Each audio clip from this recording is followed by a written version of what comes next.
তো মালিক ইবনে দিনার রাহমাতুল্লাহ আলাইহি মাঝিকে ডাক দিয়ে বলতেছে, মাঝি রে, আমি যে তোমারে ভাড়া দিব কোনো অর্থ করি পয়সা করি আমার কাছে নাই। মাঝি ডাক দেখায়, বেটা ভগিযোগী শুরু করছো, যদি টাকা না দিতে পারো ঘাড় ধাক্কা দিয়ে আজকে নদীর মধ্যে ফেলে দিব, ঘাড় ধাক্কা দিয়ে নদীর মধ্যে ফেলে দিব, তাড়াতাড়ি বেটা টাকা দে। মালিক ইবনে দিনার রাহমাতুল্লাহ আলাইহি বলতেছে, আল্লাহর বান্দা, আমি দিনহীন মুসাফির, আমার কাছে কোনো পয়সা করি নাই, আমার কাছে কোনো অর্থ নাই যে আপনাকে ভাড়া দিব। তখনও ওই মাঝি ডাক দেখায়, না, যদি টাকা না দাও তোমাকে আজকে ঘাড় ধাক্কা দিয়ে নদীর মধ্যে কিন্তু তোমারে ফেলে দেব। এমন সময় মালিক ইবনে দিনার খুব চিন্তিত, মালিক ইবনে দিনার রাহমাতুল্লাহ আলাইহি খুব চিন্তিত, ডাক দিয়ে বলতেছে, হে মাঝি, আমার কাছে কোনো পয়সা নাই। মাঝি মানে না। তখন মালিক ইবনে দিনার আর স্থির থাকতে পারেন নাই, তিনি নদীর মধ্যে তিনার হাত বিছাই দিয়েছেন, হাত পেতে দিয়েছেন। যখন নদীর মধ্যে হাত বাড়াই দিয়েছে, আমার আল্লাহ ডাক দেখায়, ও মাছেরা, তোমরা নদীর মধ্যে যত মাছ আছো প্রত্যেকের মুখের মধ্যে করে একটা করে স্বর্ণ মুদ্রা নিয়া আমার মালিকের ইজ্জত বাঁচানোর জন্য তোমরা দাঁড়ায় যাও। তোমরা ওই মাঝিরে মালিকের পয়সা নৌকার ভাড়া দিয়ে আসো। একবার জোরে বলা যাবে আল্লাহু আকবার। ইন্নাল্লাযীনা আমানু ওয়া আমিলুস সালিহাতি উলাইকা হুম খায়রুল বারিয়া।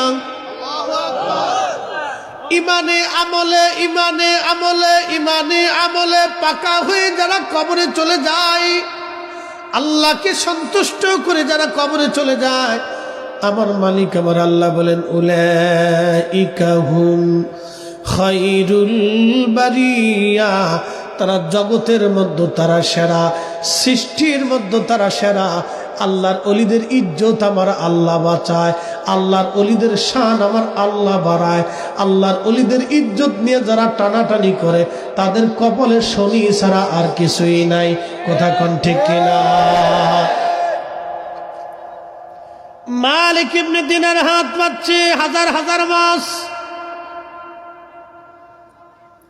নদীর চারপাশে এসে ঘিরে ধরে দাঁড়াইয়া মুখের মধ্যে করে একটা করে স্বর্ণ মুদ্রা নিয়ে দাঁড়ানো। মালিক ইবনে দিনার ডাক দেখে, মাঝি, যত পয়সা লাগে তুমি আজকে তোমার নৌকার ভাড়া নিয়ে নাও। দেখো মাঝি, মাছেরা আজকে মুখে করে স্বর্ণ মুদ্রা নিয়ে আসছে। মাঝি কদম মুবারকের মধ্যে পড়ে যায়, বলতেছে, হুজুর, আমরা আপনার চিনি নাই, ভুল হয়ে গেছে, ক্ষমা করে দেন, আপনার নদী পার করে দিব, একটা পয়সাও নেব না। এই ওলি আল্লাহর বাংলাদেশ, শহীদ গাজীর বাংলাদেশ, রহম করো আল্লাহ, রহম করো আল্লাহ। এই শাহজালালের বাংলাদেশ, শাহপরানের বাংলাদেশ, রহম করো আল্লাহ, রহম করো আল্লাহ। এই মালিক ইবনে দিনার উনি বলতেছেন, হজ করার পরে আমি আল্লাহর দরবারে ডাক দিয়ে বললাম, আল্লাহ, আপনি মেহেরবানি করে আমারে জানায় দেন এই বছর কার হজ হয়েছে, কার হজ হয় নাই, আপনি দয়া করে আমারে আজকে বলে দেন। রাত্রিবেলা ঘুমাই রয়েছেন মালিক ইবনে দিনার, স্বপ্নের মধ্যে দেখতেছে আল্লাহ ডাক দেখা, মালিক রে, সবার হজ আমি আল্লাহ কবুল করছি, সবার জীবনের গুনাহ আমি আল্লাহ মাফ করে দিয়েছি, কিন্তু একজনের হজ আমি আল্লাহ কবুল করি নাই, একজনের গুনাহ আমি আল্লাহ মাফ করি নাই। মালিক ইবনে দিনার চিন্তায় পড়ে গেলেন, ওই লোকটা কি আমি নাকি অন্য কেউ? সারা রাত্র ঘুমাইতে পারেন নাই। যদি আল্লাহ আমার হজ কবুল না করে আমি মালিক ইবনে দিনারের জীবন বরবাদ হয়ে যাবে। আল্লাহ ছিলেন, তারা হর হামেশা আল্লাহকে ভয় পাইতেন, আল্লাহকে ডরাইতেন। আল্লাহর ভয় অন্তরে তাদের অন্তরগুলি প্রকম্পিত হইতো, কাঁপতে থাকতো। সারা রাত্র মালিক ইবনে দিনার ঘুমান নাই, চিন্তায় পড়ে গেলেন। পরের দিন রাত্রিবেলা আবার ঘুমিয়ে রয়েছেন। স্বপ্নের ঘরে আল্লাহ ডাক দিয়ে বলতেছে, মালিক, সবার জীবনের গুনাহ মাফ করছি, সবার হজ আমি আল্লাহ কবুল করছি, তোমারটাও করছি, তুমি চিন্তিত হইও না রে মালিক। কিন্তু যার হজ কবুল করি নাই তার নাম মুহাম্মদ ইবনে হারুন সমরকন্দি। মালিক ইবনে দিনার চিন্তায় পড়ে গেলেন, এই লোকটা কি, যার হজ হলো না, যার দোয়া কবুল হলো না, কারণটা কি? সকালবেলা ফজরের নামাজ পড়লেন মক্কায় হেরেমে। নামাজ শেষ করার পরে মক্কাবাসীদেরকে ডাক দেখো, হো মক্কার লোকেরা, তোমরা বলো মুহাম্মদ ইবনে হারুন সমরকন্দি নামে তোমরা কাউরে চিনো কিনা? মক্কার লোকেরা ডাক দেখে, মালিক ইবনে দিনার ইরাকি, মুহাম্মদ ইবনে হারুন সমরকন্দির আমরা চিনি। এই লোকটা আজকে 40 বছর ধরে ওই মাকামে ইব্রাহিমে সারা রাত্র ভরে ভরে নামাজ পড়ে। চিন্তা করতে পারছে, 40 বছর ধরে মাকাম ইব্রাহিমে নামাজ পড়ে, তার হজ কবুল হলো না, তার জীবনের গুনাহ মাফ হইল না। মালিক ইবনে দিনার খুব পেরেশান হয়ে গেল। বলো কি, 40 বছর ধরে সে মাকাম ইব্রাহিমে ইবাদত করে? বলে হা। আর আমল কি তার বলা?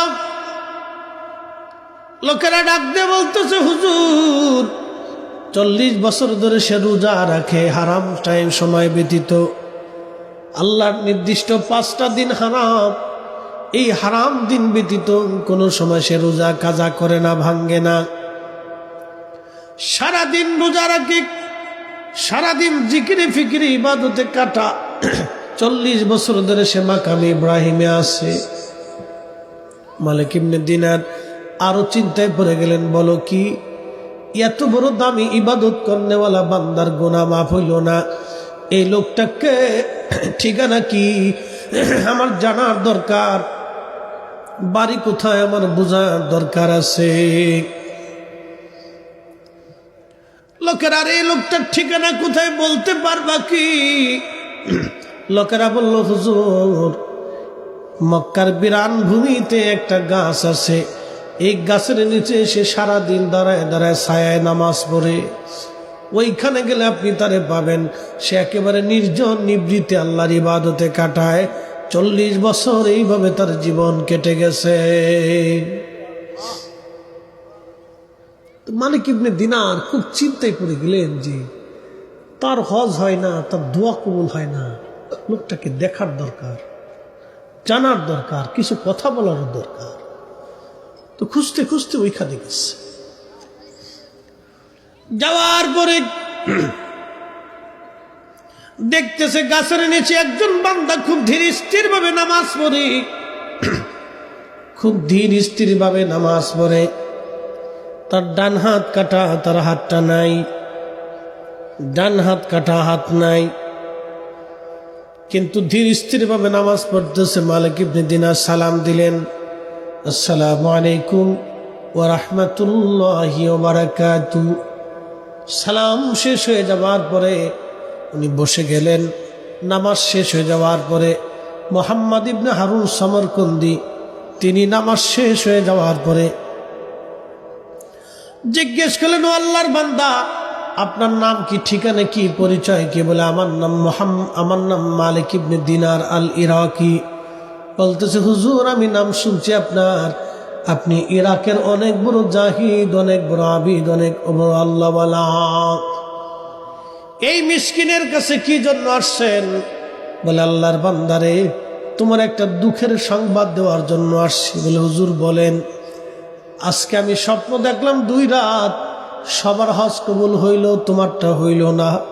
সবার জীবনের গুনাহ মাফ হইল, তোমার জীবনের গুনাহ মাফ হইল না। লোকটা চোখের পানি ছেড়ে দিয়ে কাঁদে আর বলে, হুজুর শুধু আপনি না, 40 বছর ধরে 40 জন আবদাল এসে আমার সংবাদ দিয়ে গেছে, সবার হজ হয়, আমার হজ হয় না। সবার দোয়া কবুল হয়, কিন্তু আমার দোয়া কবুল হয় না। সবার জীবনের গুনাহ মাফ হয়, কিন্তু আমার জীবনের গুনাহ মাফ হয় না।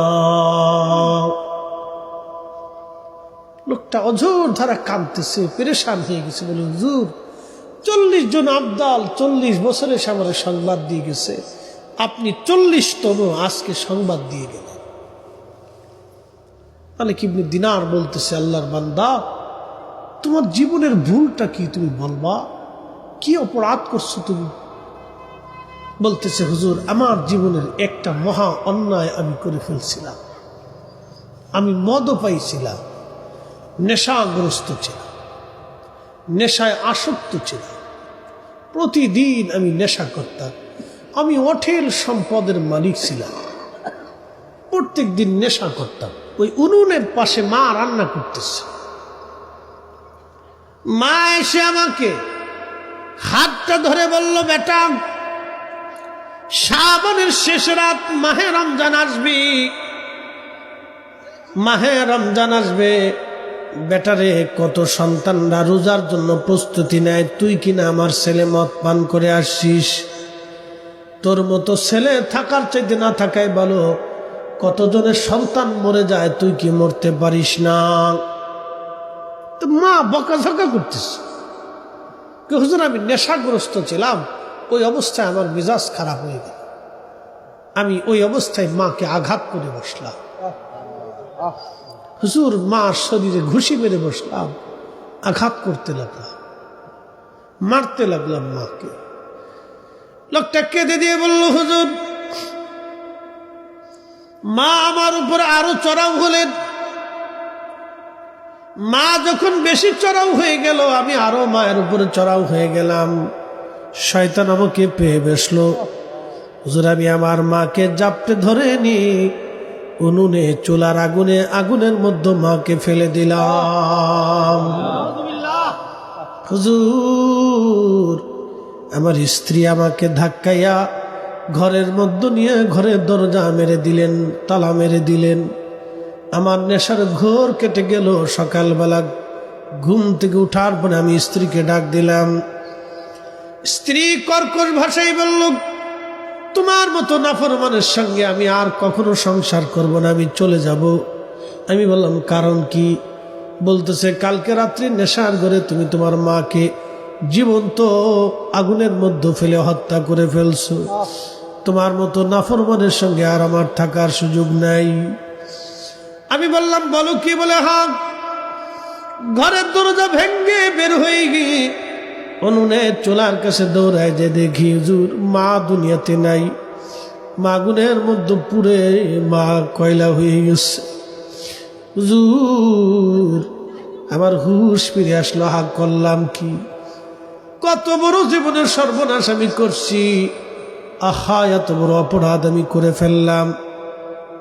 এই অপরাধের ক্ষমা কি কোনোদিন আমার হবে?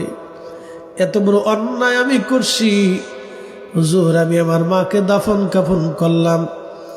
আমার 8,000 স্বর্ণ মুদ্রা ছিল তৎকালীন জমানায়, বর্তমানে কয়েকশো কোটি টাকা হবে। সব স্বর্ণ মুদ্রাগুলি আমি আল্লাহ রাস্তায় দান করে দিলাম, যদি আল্লাহ আমারে মাফ করে দেয়। আমার 12 জন দাসী বাদী ছিল, সবাইকে আমি আজাদ করে দিলাম, যদি আল্লাহ মাফ করে দেয়। আমার সমস্ত জমি জমা সন্তানগুলি যা দান করে দিলাম, যদি আল্লাহ মাফ করে দেয়। স্ত্রী থেকে জুদা দিলাম, তালাক নিলাম। তালাক নিয়ে আমি মাকাম ইব্রাহিমে আসার আগে আপনি আমার ডান হাতটা কাটা দেখতেছেন। এই হাতটা দিয়ে মারছিলাম, আমি বাম হাত দিয়ে কুড়াল দিয়ে কুবাই আমি ডান হাত কেটে ফেলে দিয়েছি, যদি আল্লাহ আমারে মাফ করে দেয়। 40 বছর ধরে মাকামে ইব্রাহিমে নামাজ পড়ি, 40 বছর ধরে ইবাদত করি, 40 বছর ধরে দিনে রোজা রাখি, 40 বার হজ করেছি, 40 বছর ধরে উমরা করেছি। খুদার ঘর ধরে, আল্লাহর ঘরের গিলাফ ধরে আমি কান্দি। 40 বছরেও আমার ক্ষমা হয় নাই, 40 বছরও আমার হজ হয় নাই, 40 বছরও আমার ইবাদত হয় নাই। 40 জন আব্দাল এসে আমার সংবাদ দিয়ে গেছে আমার হজ হয় না, আমার দোয়া কবুল হয় না। 40 বছর ধরে আল্লাহর কাছে মাফ চাই, আল্লাহ আমার মাফ করে না।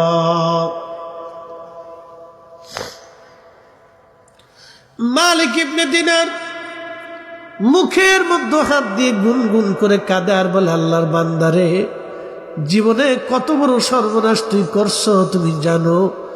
এত বড় অপরাধের কি ক্ষমা কখনো হয়? এত বড় অন্যের ক্ষমা কি কখনো হয় নাকি রে? কে তোকে ক্ষমা করবে বল? এত বড় অন্যের ক্ষমা কি করে হবে? মালিক ইবনে দিনার চলে গেলেন মক্কার মুসাফির খানাতে, তিনি বিশ্রামে আছেন।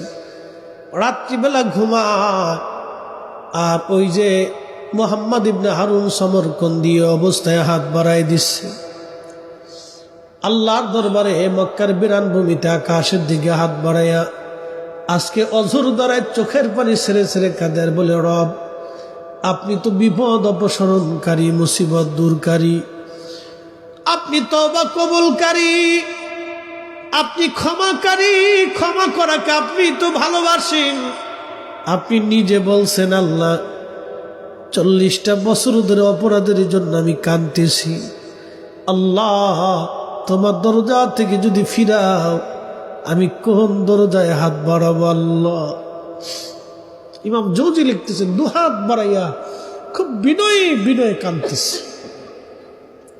40 বছরের কান্না থেকে আজকের কান্নাটা ছিল সবচেয়ে বেশি বিনয়ে, খুব অনুনয়ে বিনয়ের সাথে দীর্ঘ সময় সে কাঁদতেছে, ইয়া রব আমি তো একটা ভুলের জন্য 40 বছর ধরে মাপ চাচ্ছি আল্লাহ, 40 বছর ধরে ক্ষমা চাচ্ছি আল্লাহ, 40 বছর ধরে মাপ চাইতেছি আল্লাহ। তুমি যদি ক্ষমা না করো আমি কোথায় যাব আল্লাহ? তোমার বান্দা কোথায় যাবে আল্লাহ? 40 বছর ধরে ক্ষমা চাইতেছি আল্লাহ। এই 40 বছরের ক্ষমা, 40 বছর ধরে ক্ষমা চাইতেছি, এইভাবে বিনয়ে বিনয়ে মালিক ইবনে দিনার রাহিমাহুল্লাহ বলেন, আল্লাহর বান্দা বিনয়ে বিনয়ে বিনয়ে বিনয়ে মাপ চাইতে লাগলো। রাত্রিবেলা ঘুমিয়ে আসি, স্বপ্নের করে দেখতেছে রাহমাতুল লিল আলামিন নবীজি তশরিফ আনছে মালিক ইবনে দিনারের ঘরে। একবার জোরে বলা যাবে কি মারহাবা? আল্লাহর নবী তশরিফ আনলেন। ডাক দেখো মালিক ইবনে দিনার, কে তোমাকে আল্লাহর বান্দাকে আল্লাহর রহমত থেকে জুদা করতে বলছে? কে তোমাকে বলছে আল্লাহর বান্দারে আল্লাহ ক্ষমা করবে না?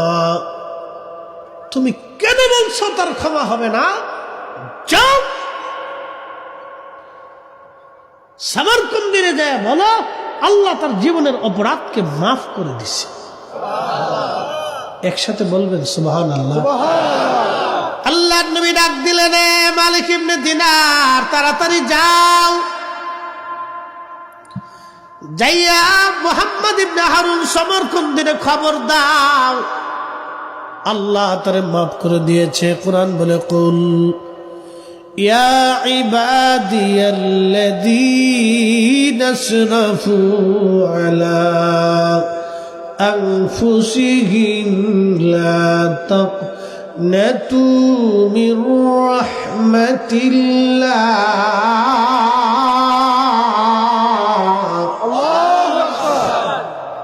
হুজুর আপনি বলে দেন এ বান্দারা, তোমরা তোমাদের নফসের সাথে যতই জুলুম করো, যত গুনাহ করো, আমি আল্লাহর রহমত থেকে নিরাশ হইও না। আল্লাহ রাব্বুল আলামিন আমাদেরকে পাঠিয়েছেন, আল্লাহর একটা উদ্দেশ্য আছে। আমরা দুনিয়াতে আসছি, আমাদের একটা উদ্দেশ্য আছে। যিনারা মাহফিল সাজাইলেন তিনাদের একটা উদ্দেশ্য আছে, যারা মাহফিলে টাকা দিলেন তাদের একটা উদ্দেশ্য আছে। উদ্দেশ্যবিহীন দুনিয়ার কোনো মানুষ পাগল ছাড়া কেউ ঘুরতে পারে না। সবার একটা উদ্দেশ্য আছে, সবার জীবনের একটা লক্ষ্য এবং উদ্দেশ্য থাকে। আপনারা যারা পীর মুর্শিদের কাছে বায়াত নেন তাদের একটা উদ্দেশ্য হয়।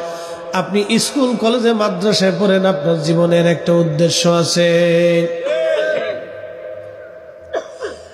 আল্লাহ মানব জাতি বানাইলেন, আল্লাহর উদ্দেশ্য কি? আল্লাহ পাক বলেন, ওয়ামা খালাকতুল জিন্না ওয়াল ইনসা ইল্লা লিয়াবুদুন।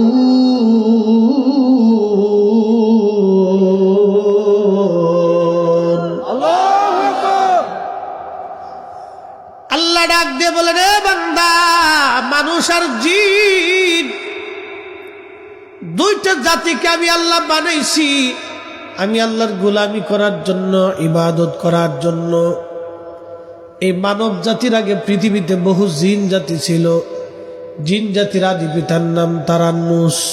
আল্লাহর কোরআন বলল, ওয়া খালাকাল জান্না মিন মারিজিম মিন নার। এই যে অনেকে জিন ছুটায় না, জিন ছাড়াইনি অনেকে, এটা একটা বিদ্যা। যদি আইসা আমার কাছে বলেন যে ফরিদ সাহেব হুজুর আপনি তো বিরাট বক্তা, জিন ছাড়াই দেন, তো আমি জিন ছাড়াইতে গেলে আমার ভিডিও খাওয়া লাগবে। এটা একটা বিদ্যা। এখানে একটা বিদ্যা কাজ করে। এখানকার একটা নিয়মতান্ত্রিকতা আছে। যারা জিন ছাড়ানো কবিরাজ, তারা যেখানে সেখানে যাইতে পারে না, যা তা খাইতে পারে না, যা তা বলতে পারে না, তাদের একটা আমল আছে। আমার মসজিদের ইমাম সাহেব একটা তদবির দেয়, আবার আমার ফিসে লাগেন না, একটা তদবির দেয়। তদবির হইল এই, কারো খালি শুধু মেয়ে হয় ছেলে হয় না, কারো শুধু ছেলে হয় মেয়ে হয় না, এর উপরে উনি একটা তদবির দেয়। তা আমারে বললো, আমি বললাম হুজুর আমার একটু শিখিয়ে দেন। হুজুর আপনারে শিখাইলে আপনি পড়বেন মহাবিপদে, দুনিয়ার বেডিয়ে আপনারা একে ভিড় জমব। তাকে হুজুর আপনি পারবেন না। আমি বললাম কারণ কি? শোনেন, প্রত্যেকটা তদবির দেওয়ার আগে রাত্রিবেলা দীর্ঘ টাইম একটা আমল আছে, এই আমলটা করতে। হুজুর আপনি ওয়াজ করবেন কোন সময়, আর আমল করবেন কোন সময়, তদবির দিবেন কোন সময়? এখন কথা তো সত্য। আমল ছাড়া দেওয়া যায় না? হুজুর না, উনি পয়সা করে খায় না। হুজুর প্রত্যেক রাত্রিবেলা, অর্থাৎ ওই তদবির দেওয়ার আগে দীর্ঘ টাইম রাত্রে একটা গভীর রাত্রে আমল করতে হয়। এই আমলটা করার পরে, এই তসবিটা করার পরে তারপরে সকালবেলা তার তদবির লিখতে হয়, তারপরে আল্লাহ কবুল করে। এটা আপনি পারতেন। আমি চিন্তা করলাম, হ্যাঁ কত তো ঠিক, আমি তো ঘুমানোর টাইমই পাই না, তদবির পড়বো কোন সময়? তাই চিন্তা করলাম যে এটারও একটা বিদ্যা, এটাও একটা বিদ্যা। তাহলে যারা জিন ছাড়া তাদের একটা বিদ্যা, যারা জিন ধরে তাদের একটা বিদ্যা। একসাথে বলবেন না আল্লাহু আকবার। কিন্তু একটা কথা মনে রাখবেন, পৃথিবীর সব অলিদের কাছে জিনেরা দুর্বল। আমরা যেমন অলিদের দরবারে যাইয়া অলিদের দপ্তরে বসি, বায়াত নেই, পৃথিবীর বহু জিনেরা আল্লাহর অলিদের কাছে বায়াত নিয়ে দিন শিখে। একসাথে বলবেন না আল্লাহু আকবার। আল্লাহর কোরআন বলতেছে, ওয়া খালাকতুল ওয়া খালাকাল জান্না মিন মারিজিম মিন নার। আল্লাহ বললেন, আমি জিন জাতি সৃষ্টি করলাম আগুনের শিখা থেকে। আগুনের শিখা দিয়ে আমি জিন জাতি বানাইলাম। মোমবাতি জ্বালানোর পরে হলুদ একটা আগুন দেখবেন, তারপরে একটা আগুন দেখবেন, এটা আপনার সবুজ সবুজ আকাশি কালার। এই আগুনের পরে আপনি একটা ধোঁয়া দেখবেন যেটা সাধারণত দেখা যায় না। এই ধূম্রকুণ্ড দিয়ে আমার আল্লাহ পাক জিন জাতি বানাইলেন, এই জন্য জিন জাতি দেখা যায় না। আপনারা শুধু মনে করতেছেন আপনারা ওয়াজ শোনেন না। জিনেরা ওয়াজ শোনে কোন গাছের উপরে বসে, কোন মসজিদের উপরে বসে, কোন নদীর মাঝে বসে। জিন জাতিরা আমাদের ওয়াজ শুনতেছে, তারা আমাদের ওয়াজ শুনে কাঁদে, তারা আমাদের ওয়াজ শুনে, তারা আমাদের সাথে জিকির করে, তারা আমাদের সাথে মিলাদ পড়ে, তারা আমাদের সাথে দোয়া করে। একবার জোরে বলা যাবে কি মারহাবা। আপনারা শুধু ভাববেন না যে আপনারা আছেন, জিনেরাও আছে। প্রত্যেক অলির দরবারে, প্রত্যেক অলি, আমি কারো বাদ দিলাম না। অনেক নজরিপন্থীরা শুধু আমরারে মেনশন করে। প্রত্যেক অলির দরবারে জিনেরা আল্লাহর অলির বারগাহে বৈশা ফুয়ুজুত হাসিল করে। একসাথে বলবেন না মারহাবা। প্রত্যেক অলির দপ্তরে জিনেরা বায়াত নেয়। পৃথিবীর নামি দামি জিনরা আল্লাহর অলিদের মুহতাজ হয়ে বসে থাকে। কিন্তু জিনদের ভিতরে কোনো খাজা বাবা নাই। আজকে বুঝাইতেছি, জিনদের ভিতরে খাজা বাবা আজমিরি নাই। অনেকে খাজা বাবা নাম শুনলে শরীরে চুলকায়, কি এত চুলকায় কে? খাজা বাবা না আসলে আমার দেশের মুসলমানই হইতো না। কি কথা কর না কেন? খাজা বাবা না আসলে মুসলমানই হইতো না। খাজা বাবা আসছে দেখে আমরার মুসলমানই হয়, খাতনা হয়। আমরাই আজান দিতে পেরেছি, মসজিদ বানাইতেছি, এই মাহফিল করতেছি, জিকিরের আওয়াজ চলতেছে, খালি খাজা বাবার কারণে। কি কথা কর না কেন? অনেকে খাজা বাবার নাম শুনলে শরীরে চুলকায় কেন? কারণটা কি? খাজা বাবা নিয়ে অনেকে বাজে গান বানায়, সঙ্গীত বানায়। আজকে একটা সঙ্গীত শোনার পরে চিন্তা করলাম, আরে সর্বনাশ, দুনিয়াতে এরকমই তরু আছে। তুমি সঙ্গীত বানাও, ভিন্ন প্রকারের বানাইতে পারো। আমার দেশের অনেকেই ফিরালি নাম দিয়ে এই নাজাইজি কর্মকাণ্ড করে। ফলের বাজারে যে সবাই সাধু ব্যবসায়ী তা কিন্তু না, 2 নম্বর ব্যবসায়ীও আছে, আছে না? এই ব্যাংকে টাকা রাখছে আমাদের এক ভাই, ডাচ বাংলা ব্যাংকের এজেন্ট ব্যাংকে। তো এজেন্ট ব্যাংকের যে ম্যানেজার ট্যানেজার যারা থাকে, ওরা টাকা পয়সা নিয়ে কোটি কোটি টাকা নিয়ে উদা হয়ে গেছে। তো এখন ব্যাংক যে তার এজেন্ট দিছে, এটা তো ব্যাংক তো তার সে চোর এই জন্য দিছে না, ব্যবসা করার জন্য দিছে। এটা তো ব্যাংকের দোষ না, কিন্তু চোরে টাকা চুরি করে নিয়ে গেছে। মসজিদে অনেক কমিটি বাংলাদেশে বহু জায়গা আছে যে মসজিদের টাকা চুরি করে খায়।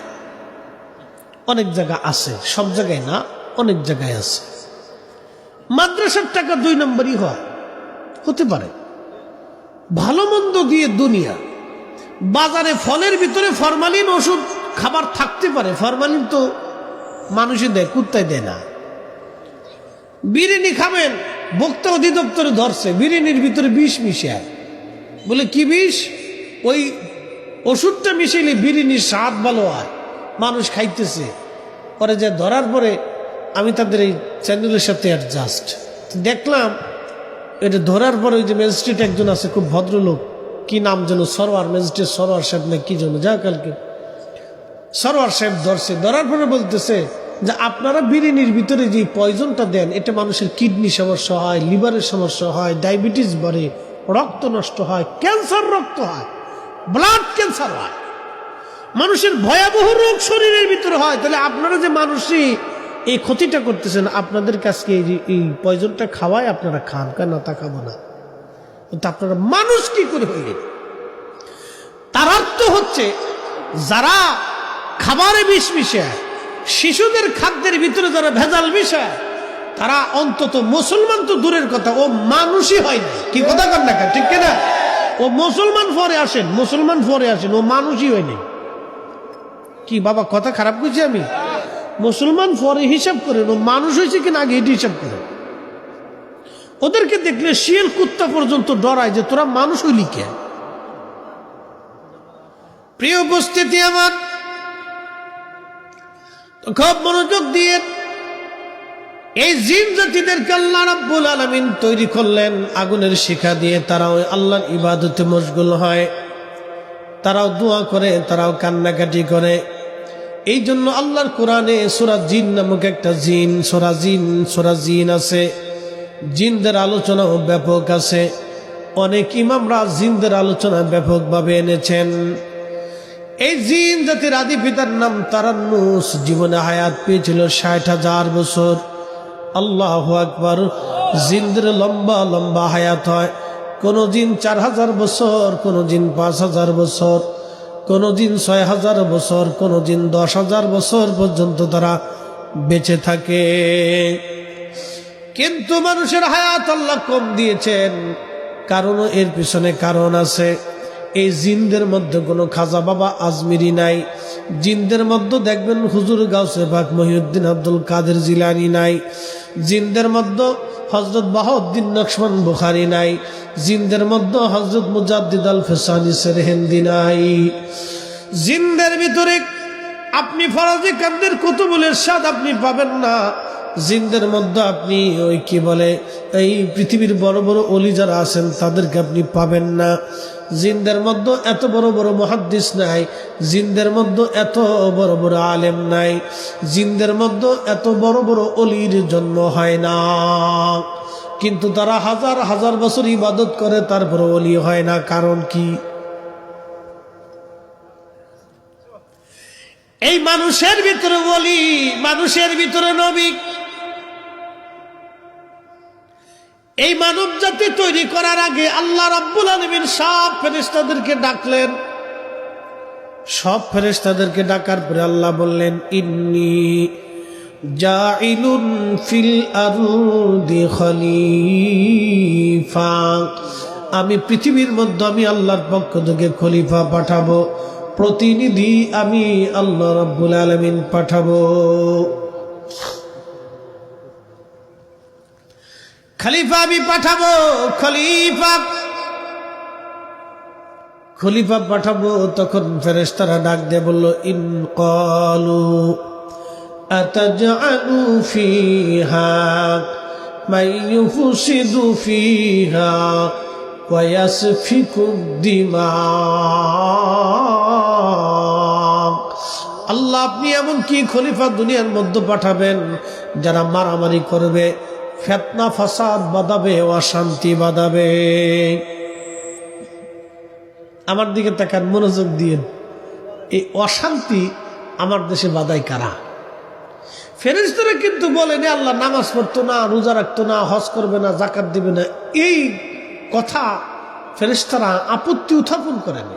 করলে করতে পারত, কিন্তু করেন নাই। তো কি আপত্তি করছেন? মাইয়ুফসিদু, ওরা ফ্যাসাদ বাঁধাবে, অশান্তি করবে, বিশৃঙ্খলা করবে, ঝামেলা পাকাবে। আমার দেশের এমন কোন গ্রাম নাই যে গ্রামে ক্লিকবাজ না আছে। কি আসতে ঠিক করলেন কেন? মাহফিল দিবেন সেখানেও ক্লিকবাজ, মসজিদ বানাবেন সেখানে ক্লিকবাজ, ছেলে মেয়ে বিয়ে দিবেন ওখানেও ক্লিকবাজ। ক্লিকবাজের অভাব নাই। আমার দেশের কিছু বেডিরাও ক্লিকবাজ আছে। বলে হুজুর কি ক্লিকবাজ? আজকে বুঝাইতেছি, মনোযোগ দিয়ে। আব্দুল করিম বিয়ে করে আনছে নতুন বউ। একটা মেয়ে, আপনার মেয়েটারে আপনি কিভাবে আদর করেন বুঝেন না। আপনার মেয়েটাকে আপনি আদর করেন, খাওয়ান, পোশাক আশিক যা কিছু দেন। আপনার বাড়িতে রয়েছে 20টা বছর আপনার মেয়েরে আপনি আগলায় রাখছেন। এখন এই মেয়েটারে আপনি বিয়ে দিচ্ছেন, স্বামীর ঘরে চলে গেছে। আপনার বাড়ি থেকে মেয়েটা স্বামীর বাড়ি গেছে, সে ওইখানে নতুন। 20 বছরের একটা মাটির সাথে একটা টান থাকে। কিন্তু আমি ফরিদি সাহেব সারা দুনিয়া ঘুরে বেড়াই, কিন্তু আমার বাড়ির যখন সীমানার বাড়িতে যাই, আমার দেশের বাড়ি সীমানার ভিতর ঢোকার পরে আমার শরীর, মন, স্বাস্থ্য চেহারা চেঞ্জ হয়ে যায়। কারণ ওই যে আমার 20 বছরটা তো আমার মাটির সাথে কাটছে। এজন্য এ দেশ আমাদের, এ দেশের মাটি আমাদের, এ দেশের মাটির সাথে আমাদের আত্মার সম্পর্ক। দেশকে ভালোবাসা ইমানের অঙ্গ। যারা এই দেশের অর্থ, দেশের সম্পদ, দেশের মানুষের ক্ষতি করার চেষ্টা করে, ওরা অন্তত দেশের সন্তান না, দেশের মানুষ হইতে পারে না। কথা কোন ঠিক কিনা? দেশ ভালোবাসা ইমানের একটা অংশ। এই মেয়েটা 20 বছর বাবার বাড়ি কাটাইছে, মায়ের সাথে, বাবার সাথে, ভাইয়ের সাথে, বোনের সাথে খুনসুটি সারাদিন, আত্মীয় স্বজন, পরিবার পরিজন, গ্রামবাসী সবার সাথেই তার সুসম্পর্ক। বিয়ে হয়ে গেল, মেয়েটার চলে গেল অন্যের বাড়ি। এখন ওই জায়গাটা তার জন্য নতুন, ওই সমাজটা নতুন, ওই ফ্যামিলিটা নতুন, ওই মেয়েটা, ওই শ্বশুর শাশুড়িটাও নতুন। আমার দেশের অনেক মহিলা বুঝে না, অনেক শাশুড়িরা বুঝে না। বৌমা নতুন নতুন যাওয়ার পরে শাশুড়িরা বৌমারে কাজে লাগাই দেয়। শোনেন, সংসারে অশান্তি কিন্তু একদিনে বাঁধে না। বলে হুজুর আপনি এগুলো বুঝেন কেমনি? আমরা না বুঝলে ওয়াজ করবো কেনা? বুঝিয়ে তারপরে ওয়াজ করতে হয়। একবারে শিকড়ে টান দিছি। দেখেন এই তালাক, অশান্তি, ঝগড়া ফাসাদ, শ্বশুর শাশুড়ির সাথে বেমানান কেমনে হয় দেখেন। নারীরা তো ওয়াজ শুনতেছে, আমি আমার মা বোনদের কাছে ওয়াজ শোনাই যাই, এই কথাটা সারা জীবন মনে রাখবে। মেয়েটা নতুন, অন্তত ওই ফ্যামিলির সাথে, ওই সমাজের সাথে, ওই বাড়ির সাথে থেকে অ্যাডজাস্ট হইতে হলে 6 মাস থেকে সময় দিতে হবে। 6 মাস থেকে সময় দিতে হবে। ওই শাশুড়ির মার দায়িত্ব তার নিজের মেয়ের মতো মনে করিয়া তারে নিজের হাতে কলমে তারে কাজ শিখাই দেওয়া, তারে সংসার বুঝাই দেওয়া, ধীরে ধীরে ধীরে ধীরে তারে বুঝাই দেওয়া। কিন্তু অনেক মহিলা বুঝে না, না বুঝে কি করে জানেননি? ওই নারীতে ওই মেয়েটাকে প্রেশার দেয়, মনস্তাত্ত্বিক প্রেশার আছে। খালি জোরে জোরে ঝগড়া করলে ঝগড়া হয় না, মনস্তাত্ত্বিক প্রেশার দেয়। এই মনস্তাত্ত্বিক প্রেশার থেকে ওই নারীটা, ওই মেয়েটা সর্বপ্রথমে ওই শাশুড়ির প্রতি তার একটা অন্তরের বিদ্বেষ আসে। এই অন্তরের বিদ্বেষটা লালন করতে করতে করতে করতে শেষ পর্যন্ত দেখা যায় মেয়েটা ওই শাশুড়ির সাথে বেমানান হইয়া আলাদা হয়ে যায়। এখানে শুধু মেয়েদের দোষ দিলে হবে না, শাশুড়ির আগে দোষ বুঝতে হবে। শোনেন, এক হাতে কোনোদিন তালি বাজে না, তালি কিন্তু 2 হাতে বাজে। এটা হলো ফ্যামিলিগত একটা আভ্যন্তরীণ সাবজেক্ট। আমি আপনাদেরকে পরিসংখ্যানে বুঝাইলাম। তার মানে এটা না আমি কোনো শাশুড়ির দোষ দিতে আসছি, আমি বোঝাইতে চাচ্ছি যে দুইজনের অ্যাডজাস্ট। ও নারী যিনি মহিলা, যিনি শাশুড়ি, তিনার দায়িত্ব হচ্ছে তার ওই বৌমাটাকে নিজের ফ্যামিলির সাথে মেসিং করে নেওয়া, মানাই নেওয়া। কিন্তু অনেক মহিলারা বুঝে না। ফুলা বিয়ে করে আনছি, আমি রান্না করার লেগা, বাস লেগে গেল। ফুলা বিয়ে করেছে কি আমি রান্না করার লেগা, আমি কাজ করার লেগা। আর আমার দেশের কিছু বেডি আছে, ফান খাওয়া বেডি, খালি ফান খায় আর গিরাম বুড়ে বুড়ে। এই বেডিরা এই বাড়িতে যাইয়া হে বাড়ি, হে বাড়িতে যায় হে বাড়ি, সকল ঘুরি ঘুরি। এই বেডির দোষ ওই বেডির কাছে বলে, ওই বেডির কথা ওই বেডির কাছে বলে, এই বাড়ির কথা সেই বাড়ি দেয়া কয়। এগুলি হলো সকল ঘর বেডি, এগুলি হলো শয়তানের খালা। এই শয়তানি করে বেলা গিরাম ভরিয়া, কথা কর না কেন, ঠিক কিনা? এই শয়তানের বেডি এগুলি, এই বদমাশ বেডি। এই সমাজের ভিতরে অশান্তি সৃষ্টি করার জন্য এই মহিলাদের অগ্রণী ভূমিকা বেশি। এই মহিলা ঘুরতে ঘুরতে ঘুরতে ঘুরতে আব্দুল করিমের বাড়ি গেছে, বুঝাইতেছি। আব্দুল করিমের বাড়ি যাওয়ার পরে তো আব্দুল করিমের বাড়ি যখন গেছি, আব্দুল করিমের বাড়ি যাওয়ার পরে করিমের স্ত্রী বিয়ে করে নিয়ে আসছে, 1 মাস হলো। নতুন সংসারে মেয়েটা আসছে, অসুস্থ তো হতেই পারে। শাশুড়ি মাটা খুব ভালো, শাশুড়ি মাটা খুব ভালো।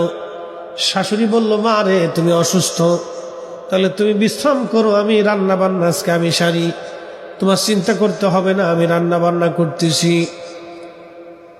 তো বৌমা বিশ্রাম করতেছে, শাশুড়ি রান্না বান্না করে। ওই মহিলা ঘুরতে ঘুরতে পান চাবাইতে চাবাইতে, বুঝছেন না, ছাগলের মতো পান চাবাইতে চাবাইতে কোনা দিয়ে ঢুকছে।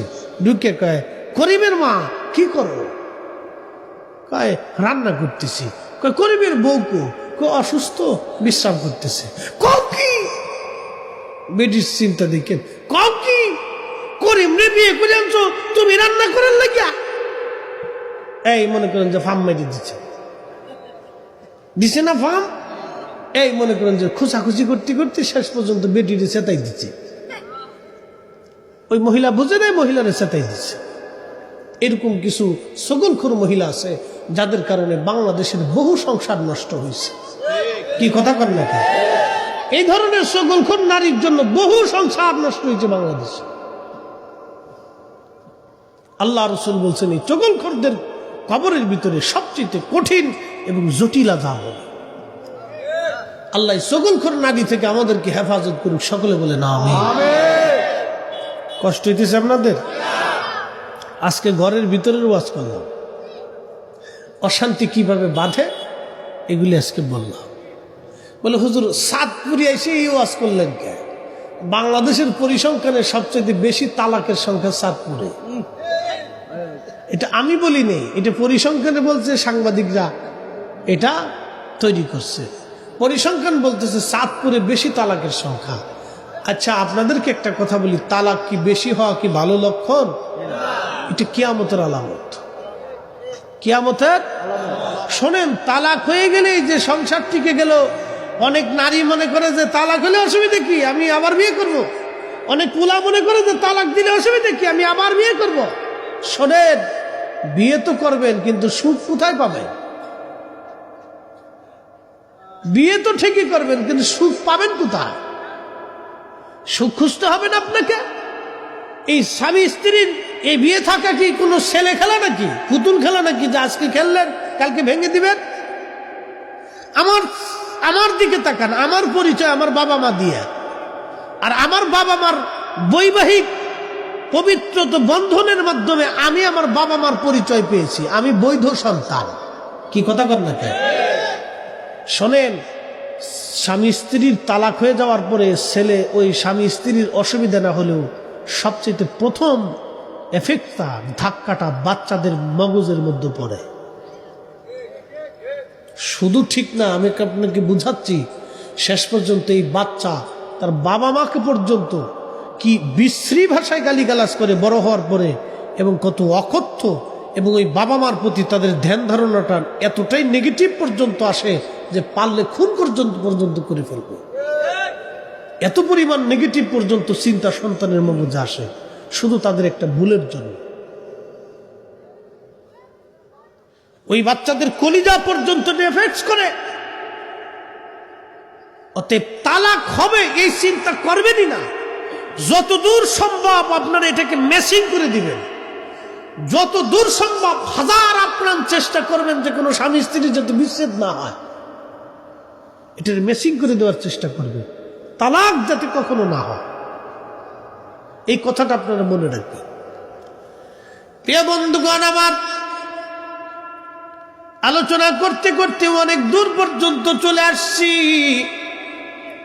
আল্লাহু আকবার। আপনাদেরকে জিনদের নিয়ে ওয়াজ করতে যাইয়া ফ্যামিলি পর্যন্ত চলে গেলাম, এগুলি বোঝার দরকার। আল্লাহ নবী বলেন, উম্মত কিয়ামতের ৭২টা আলামত আছে, তার ভিতরে একটা আলামতের নাম হলো ওয়াদাউল আমানা, আমানতের খেয়ানত হবে। ২ নম্বর আলামত, মানুষ নামাজকে হত্যা করে ফেলবে, নামাজ ছেড়ে দিবে। ৩ নম্বর আলামত, সন্তান পিতা মাতাকে পর মনে করবে, পিতামাতার খেদমত তারা করতে চাবে না। ৭ নম্বর আলামত, স্বামী স্ত্রীর তালাকের সংখ্যা বহু গুণে বেড়ে যাবে। এই পশ্চিমা সংস্কৃতি আমাদের দেশে ঢুকতেছে দিন দিন। পশ্চিমারা বিয়ে করার আগে বাচ্চা কাচ্চা হয়, নাউজুবিল্লাহি মিন জালিক। এই জন্য তারা বাবার পরিচয় বড় হয় না, তাদের পরিচয় আগে মায়ের পরিচয় হয়। আমরা মুসলিমদের পরিচয় বাবার পরিচয়ে। কি কথা কর না কেন, ঠিক কিনা? আমরা বাবার বৈধ সন্তান বিদায় বাবার পরিচয় হয়, পশ্চিমাদের পরিচয় হয় মার পরিচয়, কারণ তাদের বাচ্চা কাচ্চা বিয়ে হওয়ার আগেই হয়ে যায়। এই সমাজ যদি আমার দেশে আসে তাহলে মনে করবেন এ দেশে আর কিচ্ছু থাকবে না, শুধু জেনা আর জেনা, জেনা আর জেনা, জেনা আর জেনা। এই সমস্ত বেহায়াপনা দিন দিন দিন দিন আমার সমাজে ঢুকতেছে। জেনা করাটাকে এই আমাদের সামাজিকভাবে ছেলে মেয়ের এই সমস্ত বিষয়টাকে আমাদের দেশের অনেকে কিছু মনেই করতেছে না। আজকে আল্লাহু আকবার, কত ভয়াবহ পরিণতি আমাদের সামনে অপেক্ষা করতেছে আপনি জানেন না। আল্লাহর গজব আসমান থেকে একটার পর একটা আসবে, নতুন নতুন রোগ আসবে। বাবাজি, মুসলমানদের মসজিদে এখনো আজান হয় বিদায় আল্লাহর আসমান থেকে বৃষ্টি হয়। মুসলমানদের জমিনে এখনো নামাজ হয় বিদায় আল্লাহর আকাশ থেকে এখনো বৃষ্টি হয়। যদি আজান বন্ধ হয়, নামাজ বন্ধ হয়ে যায়, আল্লাহর আকাশ থেকে বৃষ্টি আসা বন্ধ হয়ে যাবে। চাঁদপুরবাসী, মতলববাসী, মাইকের আওয়াজ বহু দূরে যায়, কথাগুলি খুব মনোযোগের সাথে শুনে যাবেন আপনারা, বুঝে যাবেন আপনারা শিক্ষণীয় কথা। এই যে আদাবুল আমানা, আমানতের খেয়ানত বাড়বে, নামাজ কমে যাবে, মসজিদ থাকবে কিন্তু মুসল্লি পাওয়া যাবে না, বেনামাজি ভরে যাবে সারা দেশে। সন্তান পিতামাতা থেকে জুদা হয়ে যাবে। তার বাস্তব প্রমাণগুলি যত দিন যাচ্ছে, বৃদ্ধাশ্রম তত বাড়তেছে, বৃদ্ধাশ্রম তত বাড়ে, যত দিন যায় বৃদ্ধাশ্রম তত বাড়তেছে, যত দিন যায় বৃদ্ধাশ্রম তত বাড়তেছে। সন্তান বাবা মার খেদমত করবে না, বাবা মা থেকে জুদা হয়ে যাবে। এই যে সামনে মাহে রমজান, এখন চলতেছে রজব, রজবের পর শাবান, শাবানের পরে রমজান আসবে। আল্লাহ নবী রমজানে প্রথম মিম্বরে কদম রাখলেন, নবীজি বলেন আমিন। দ্বিতীয় মিম্বরে কদম রাখলেন, আল্লাহর নবী বলেন আমিন। তৃতীয় মিম্বরে কদম রাখলেন, নবীজি বলেন আমিন। সাহাবীরা বলেন ইয়া রাসূলুল্লাহ, আপনি তিন মিম্বরে তিনবার কদম রাখলেন, আমিন বললেন। আমিন বলার কারণ আমরা বুঝলাম না, দয়া করে বলবেন কি জন্য আপনি আমিন বলেছেন? আল্লাহ নবী ডাক দেখে সাহাবীরা, আমি আমিন বললাম। জিবরাইল আমিন এসে বলল ইয়া রাসূলুল্লাহ, আপনি নবীজির নাম শোনার পরে যে দুরূদ পড়ল না, সে ধ্বংস হয়ে যাক। আপনি নবীর নাম শুনল কিন্তু দুরূদ শরীফ পড়ল না, সে ধ্বংস হয়ে যাক, ধ্বংস হয়ে যাক। এর অর্থ হলো দুরুদের গুরুত্ব কত। নবীজির নাম শোনার পরে দুরুদ না পড়লে ওই উম্মত ধ্বংস হয়ে যাবে, ধ্বংস হয়ে যাবে, তার আখিরাত বরবাদ হবে, আখিরাত বরবাদ হয়ে যাবে। তার মানে আমার নবীর দুরুদের বরকত এতই অপরিসীম। আজকে এই দুরুদ যারা বন্ধ করে দেওয়ার জন্য উঠে পড়া লাগছে, এই সবগুলি হলো শয়তানের দালাল। দুরুদ আগেও ছিল, এখনো আছে, আগামীতেও চলবে। যেই মজলিসে নবীর দুরুদ হয় না, ওই মজলিসের 4 পয়সা মূল্য নাই। যে দুয়াতে নবীর দুরুদ হয় না, ওই দুয়ার মূল্য নাই। যে ইবাদতের পরে দুরুদ হয় না, ওই ইবাদতের মূল্য নাই। এই জন্য দুরুদ শরীফ ছাড়া কোনো দোয়া হবে না। এই জন্য আমরা যখন মানুষের দাওয়াত দেই, মিলাদ শরীফ মানে নবীর দুরুদ ও সালাম, আল্লাহ নবীর দুরুদ ও সালাম করার পরে আমরা দোয়া করে দেই। কারণ যেই মজলিসে নবীর দুরুদ সালাম হয়, ওই মজলিস আল্লাহর দরবারে তাড়াতাড়ি কবুল হয়ে যায়। ঠিক কিনা? তাড়াতাড়ি কবুল হয়ে যায়। মতলববাসী মনোযোগ দেয়া শুনিয়া যান। আল্লাহ নবী দ্বিতীয়বারে কদম মোবারক রাখলেন। নবীজি বললেন সাহাবীরা, জিবরিল আমিন এসে বলল ইয়া রাসূলুল্লাহ, যে মাহে রমজান পাইল কিন্তু মাহে রমজানে নিজের জীবনের গুনাহ মাফ করে নিতে পারল না, সে ধ্বংস হয়ে যাক। আমি নবীজি আমিন বললাম, আমিন বলার সঙ্গে সঙ্গে সেটা কবুল হয়ে গেল। মতলববাসী 3 নম্বরে নবীজি বললেন সাহাবীরা, জিবরিল আমিন এসে বললেন ইয়া রাসূলুল্লাহ, যে পিতা মাতা পাইল কিন্তু খেদমত করে, বাবা মার খেদমত করে জান্নাত নিতে পারল না, সে ধ্বংস হয়ে যাক। যে বাবা মা পাইল কিন্তু খেদমত করে জান্নাত নিতে পারল না, সে ধ্বংস হয়ে যাক। যে বাবা মা পাইল কিন্তু খেদমত করে জান্নাত নিতে পারল না, সে ধ্বংস হয়ে যান। দাউদ আলাইহিস সালাম রে আল্লাহ সুর দিছে, সুরের মুজিজা দিছিলেন। খালি সুর না, সুর সংক্রান্ত মুজিজা দিয়েছিলেন, মুজিজা। ইমাম ইবনু কাসির আল বেদার মধ্যে লিখছেন 70 সুরে উনি জবুর শরীফ তেলাওয়াত করতেন। 70 সুরের মোহনায়, আল্লাহু আকবার, 70 সুরে তেলাওয়াত করতেন। 70 সুরে যখন উনি তেলাওয়াত করতেন, ঘন্টার পর ঘন্টা, ঘন্টার পর ঘন্টা, পাখিরা তেলাওয়াত শুনে হার্ট স্ট্রোক করত, তাদের হৃদপিণ্ড স্ট্রোক করত। এরা রাসূল করিম রে এত কষ্ট দিছে, খাইতে দেয় নাই, থাকতে দেয় নাই, ঘুমাইতে দেয় নাই, অত্যাচার করছে, নামাজ পড়তে দেয় নাই, মসজিদ বানাইতে দেয় নাই, রক্ত ঝরিয়েছে, আঘাত করেছে, দাঁত ভেঙেছে। নবীর অপরাধ কি ছিল? আল্লাহর নবীর অপরাধ ছিল এক আল্লাহর দাওয়াত দিয়েছে। রাসূলের অপরাধ ছিল নারীরা কখনো পণ্য সামগ্রী হতে পারে না। নবী নারীদেরকে মুক্তি দিয়েছিলেন, দাসদেরকে মুক্তি দিয়েছিলেন। দাসের অধিকার, গরিবের অধিকার, শ্রমিকের অধিকার, এতিমের অধিকার, নারীর অধিকার নবী ফিরাই দেওয়ার পরে মক্কার কাফের কুফফারদের আর ভালো লাগলো না যে না, মুহাম্মদ তো আমাদের সর্বনাশ করে ফেলতেছে, আমাদের সবকিছু খোয়াই ফেলতেছে। আজকে যারা নাস্তিকতা বেদে বিশ্বাসী, ওরা আমরা আলেম সমাজে দেখতে পারে না। কারণ কি জানেন? ওরা চায় নারীদেরকে ঘর থেকে বের করে ওরা ভোগের পণ্য বানাইতে, আর আমরা মুসলমানরা চাই আমাদের মায়েরা ঘরের ভিতরে থেকে তারা ইজ্জতের সাথে বাঁচুক। কথা বল, ঠিক কিনা?